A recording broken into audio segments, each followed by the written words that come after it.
Get out of my store right now. We don't want your kind here. The words hit me like a slap, loud enough that every head in the boutique snapped toward us. I felt the air leave my lungs.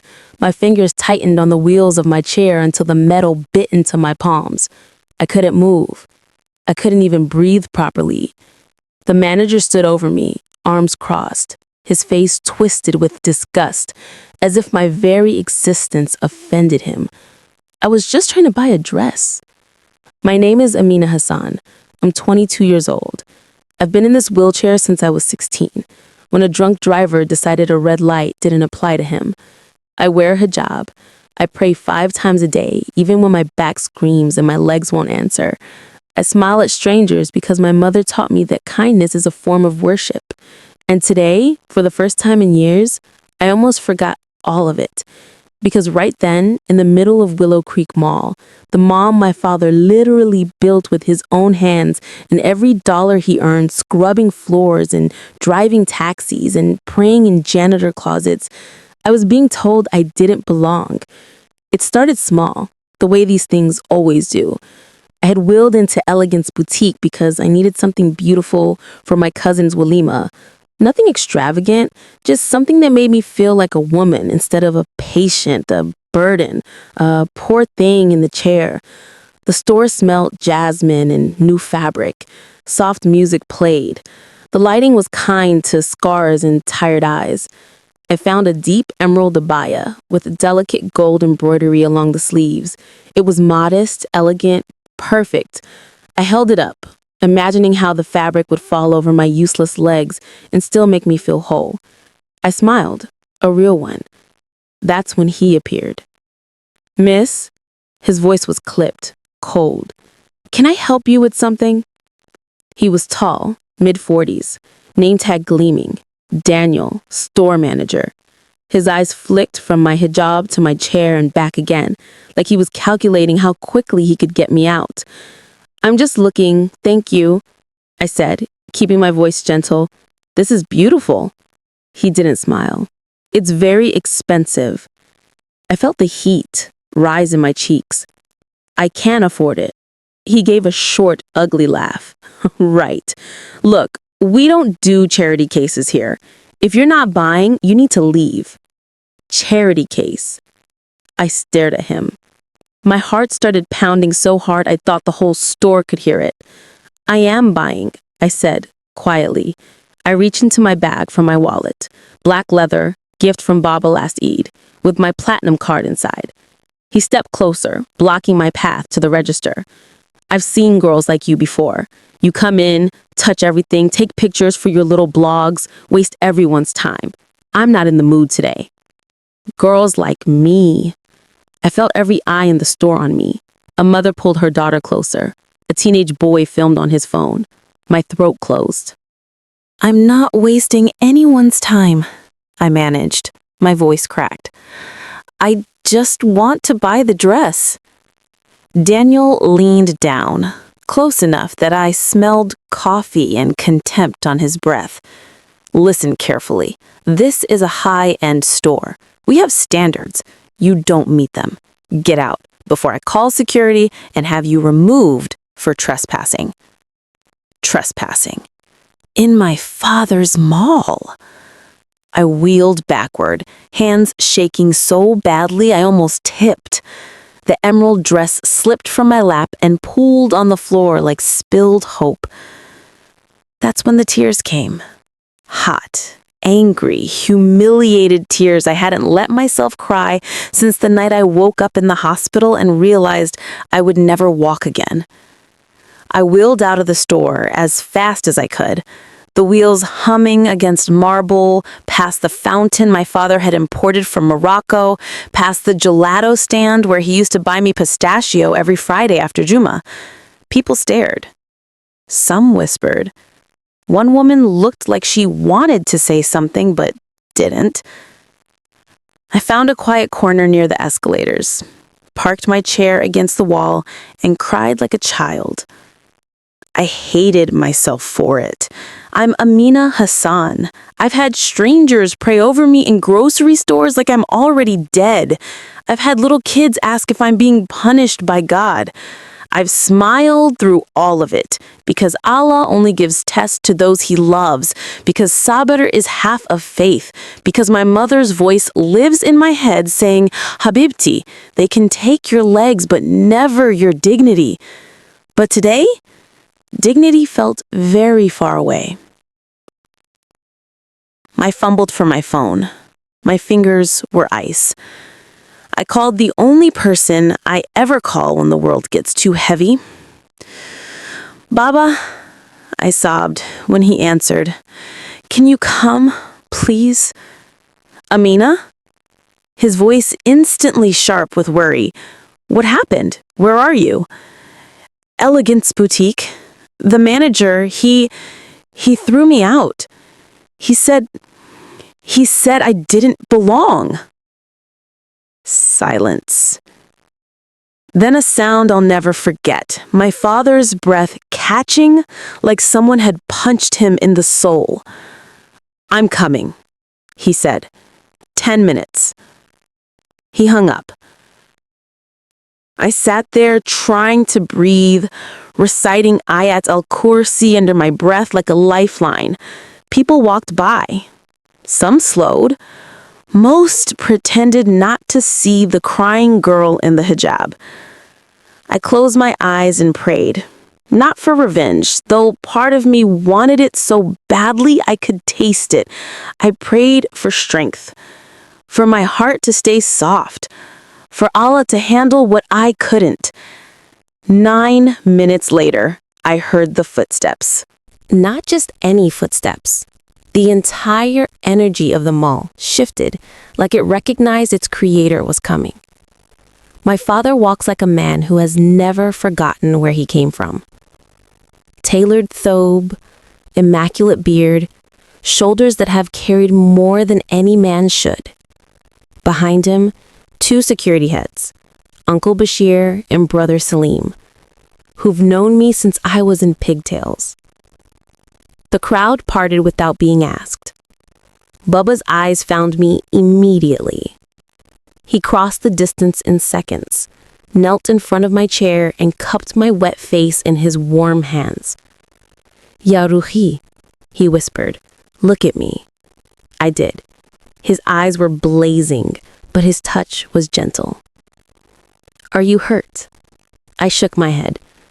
Just my heart. He kissed my forehead, then stood.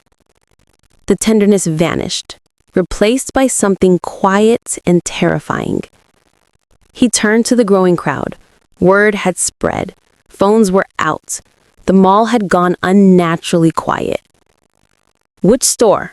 He asked me, loud enough for everyone to hear. I pointed with a trembling finger. That one. Daniel was already outside the entrance, arms crossed again, looking smug. He had no idea the storm coming for him. My father walked straight to him. Daniel's smirk faltered when he saw the security flanking Bubba, but he puffed up anyway. Can I help you, sir? My father stopped a foot away. You're the manager? Yes, and we just had to remove a disruptive. What is your name? Daniel Sutton. Mr. Sutton, did you... You could have heard a pin drop on carpet. Daniel's face went gray. Baba reached into his inner pocket and pulled out a folder, thick, official, the kind that makes men in suits sweat. He opened it and held up a single document. This is the ownership deed for Willow Creek Mall. My name, my signature. And this, he flipped to a photograph, me at 14, standing between him and Mama the day they broke ground. She was supposed to run it one day. Maybe she still will. He handed the folder to Uncle Bashir, who passed it to the nearest security guard from the mall's own team. It began circulating through the crowd like holy relic. Daniel looked like he might faint. Baba wasn't finished. You looked at my child at her chair, at her hijab, and saw someone less than human. You used the authority I gave you to crush her spirit. Do you understand what you've done? Daniel opened his mouth. Nothing came out. My father turned to the crowd. His voice carried without a microphone. Let this be a lesson, he said. Every person who walks through these doors is somebody's child, somebody's whole world. Muslim, Christian, Jewish, disabled, able-bodied, doesn't matter. They are all guests in the house Allah allowed me to build. And in my house, we do not humiliate guests. We do not turn away the weak. We carry them. He looked back at Daniel. You are fired, effective immediately. Security will escort you to collect your things. Daniel finally found his voice. It cracked like a child's. Sir, Mr. Hassan, I didn't know. That's the problem. You didn't know her, and you didn't care to. Two guards stepped forward. Daniel didn't resist. He looked suddenly small. The crowd was utterly silent. Then Baba turned back to me, knelt again, wiped my tears with the sleeve of his thobe. I'm sorry I wasn't here sooner, Habibti. I laughed through sobs. You came in 10 minutes. That's pretty fast. He smiled, but his eyes were wet. I should have come the moment you were born. He stood and addressed the crowd again. To everyone who watched and did nothing, I don't blame you. Fear makes cowards of us all. But next time, speak. Next time, stand with the one being hurt. That is what makes a community. Then, to my eternal shock, he took off his watch, the Patek Philippe Mama gave him on their 30th anniversary, and handed it to the teenage boy who had been filming. Post it, he said. Let the world see what happens when we forget humanity. The boy's hands shook as he took it. Baba wheeled me back into Elegance Boutique himself. Every employee stood frozen.